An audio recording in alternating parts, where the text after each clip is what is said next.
Rise Prime Time, where we offer perspectives on the news and talking points of the day. I'm Constance Ikoku. President Bola Tinubu recently announced a 30-day National Youth Conference aimed at addressing crucial challenges faced by the youth, including unemployment, education, and social justice. This initiative, highlighted during his speech on Nigeria's 64th Independence Day, emphasizes the importance of engaging the youth, who constitute over 60% of the population. The summit seeks to foster collaboration among young people. It will involve consultations with youth representatives to ensure their voices are heard in the decision-making process. This renewed commitment to youth empowerment reflects a broader vision for a more inclusive and prosperous Nigeria. To discuss the implications and expectations of this conference, I'm joined by Umar Jijiwa, Vice President of the Arewa Youth Congress. Great to have you here. Thank you. It's nice to be here. Good evening. Good evening. So this announcement by the President, are you excited about it? Yes, I'm quite excited about it because I think it's something that we've been looking for. We've been asking for it. And of course, you know, being president, we understand that there's so many responsibilities and so many issues that are on his table, no matter how you do it. We were able to escape slightly from that protest, which people thought that was going to cause a lot of issues. And it's high time for the president himself to come out and discuss with the youths to understand what it is that we think about him, for him to also tell us what he has done so far, because we have that breakage there in communication. So do you sincerely believe that this conference would provide a platform for the young people, or is it about appearances rather than action? What are your thoughts? Well, you know, you have to say it's action as well, because doing a conference is an act. But if you're talking about actions after the conference, I might not be in a position to talk about that. But there's quite numerous ways of engaging with people when you are their leader. Sometimes, you know, some people might act in a certain way because they feel that you don't even have to hear them, or you don't want to hear them. And you know, when people scream, when somebody shouts at you, it's because he wants you to hear him. So if the youths have been shouting and they had been screaming and they have been saying so much, I think it's because they feel that he is not hearing what they are saying. If you hear what he said to us that time during the other protest, that he said, "Youths, I hear you. I hear you. I'm with you. Don't let anybody tell you that your government is not with you. I'm with you. I'm going to communicate with you. I'm going to dialogue with you." So the conference itself is nothing special because, you know, you give some money and you can organize a conference. The only difference here is that the president himself is going to do a conference. And when you talk about actions, the president is number one.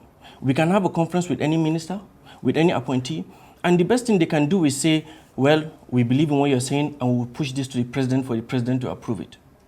If the president is the person that is then pushing something forward, then who does he have to revert to? He can quickly make some changes, he can quickly set up something, and even if he is unable to fully understand the situation that Nigerian youths are facing, at least he has done something. Even if it's for images, at least they feel engaged. Engagement is key. Engagement is key. It's good that you mentioned the aftermath of the conference, because the follow-through is the most important thing, and that's why some people are skeptical about it. Are you confident, you know, that there will be a follow-through after it? If not, what's the point of attending, you know, a summit? You know, we are very used to organizing big summits in this country, and after the day or days, nothing happens. Yes, we're used to doing those kind of conferences. We understand it. But as I said earlier, the president is the one that said he wants to do this conference. So I want to give him the benefit of the doubt that he really has the youth in mind, that that conference is going to lead into actions, into changes, into collaboration. He also spoke about intergenerational mentorship, because youths need to find a way of participating in governance, no matter how small it is. But they need to put one leg in to governance. You know, they say, if it cannot bite as a puppy, it cannot bite as a dog. Leadership and running offices is something that you need experience to do. So youths need to be able to collaborate and learn from people that are in government. And I think maybe the president also has that idea, and that's why he wants to have this conference. What would you say are the most pressing challenges facing young people today in Nigeria? Well, everybody knows the issues about the economy. It's a big problem. We know the rising fuel prices, insecurity. The difference isn't much between any other group of people than a youth, because youths are also Nigerians.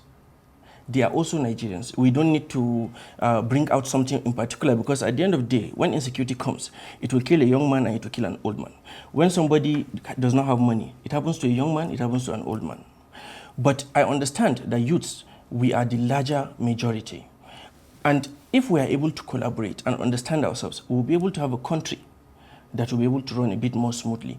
Even if much might not be done, but we can see that there's so much resistance on every single issue that the president wants to say or the government wants to say. And this is simple because these youths are mostly disillusioned.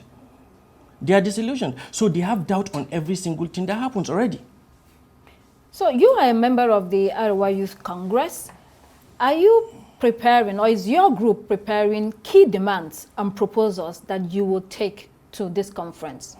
Well, the demands are not going to be any different from what we've been asking for all this while, you know. Unemployment is an issue. We need to have ways of empowering young people. Young people don't need to have to stoop so low and follow certain individuals and go ahead and, you know, break the rules, go ahead and attack people, all this because they want to get something to eat. We don't need to, we don't need youths to be in that mind space. We want them to just allow the government to run seamlessly. So at that time, whether it's from me or from any other group, I'm sure at the conference, we will be able to understand ourselves. So the North, where you come from, faces a lot of problems, and a lot of the consequences, the youths are bearing much of the consequences. Does your group actually work, collaborate, or discuss with the northern governors? Because the state governors are crucial, you know, regarding governance at the state level. Do you do any discussions and work with the state governors to make sure that your voices are heard? You have to understand that the governor is a very big man. What do you mean by that? You know, governors are, you know, after the president is governors, you know. So talking about speaking with governors like that, youths are really complaining about it because they are not having the opportunity to dialogue with these governors. They are not close to the youths. And, you know, of course, as you said it, the youths are the ones that, you know, bear the burden of the societal problems that we are facing because they are the larger majority. But if someone listened to them, I don't think they will have to shout. But surely, if you are a group yes. that seeks the inclusion of young people in the political atmosphere, landscape, and, you know, also in the economic area, so you have to find a way to work with your state governors. If not, what are they? They are there to serve you, aren't they? Yes, we work with governors. We do. That's not the point I was making. What I'm saying here is this.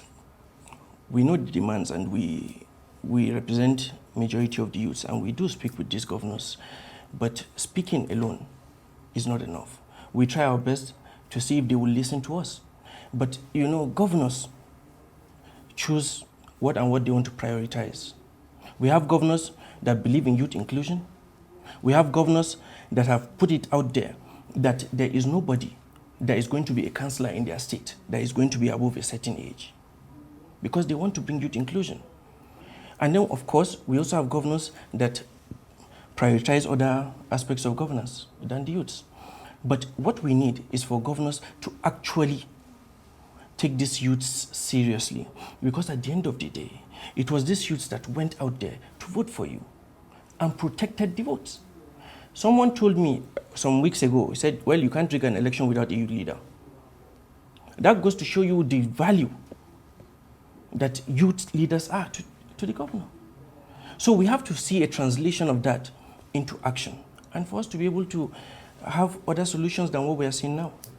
You know, when you look at the North, with the insurgency and the crisis going on there, the young people are an ideal target for Boko Haram and other non-state actors, you know, for mobilization into such groups, because a lot of them are idle and need to be meaningfully engaged. Again, what do you see is the role of your state governors here? Because every state receives allocation from the federal. They also generate some sort of money from the state level. So what are their role? There has to be a way to make sure or to hold them accountable. The governor is supposed to be the CSO, Chief Security Officer of a state, in theory. In theory. Of course, as you know, they don't control the police, they don't control the army, but in theory, they are supposed to be the CSOs. We have governors that have engaged youths by creating their own small law enforcement agencies. And most of the people that are employed in these agencies are young people. But more can be done. More can be done. So there's a saying, a popular saying, that ask not what your country can do for you, but what you can do for your country. As a young person, do you get a sense that young people in Nigeria are thinking in that direction today? Or they're just waiting for government to give them a handout? You know, it's true. You have to ask what you can do for your country. We understand it. But come on. What is it that youths have not already done for their country? What is it they have not done already? That is the question that we need to ask. What have they done? Good. When you talk about governance, even in elections, they are the ones that come out to vote. They are the ones that come out to vote. They are the ones that protect these votes. They are the larger number in this country. That's youths. And every single thing that you want to achieve, whether it's technical, whether it's theoretical, whether it's practical, you see that youths are the people behind this. They are the engine driving these processes. But those are the places that they give them opportunities to show. So youths are actually engaged, but behind the scenes. What we are asking is for more engagement. It will be unfair to say that they are not engaged completely. No. But I believe we can engage more. Umar, Jijiwa, thank you so much for joining us on the program. Thank you very much. Thank you for having me.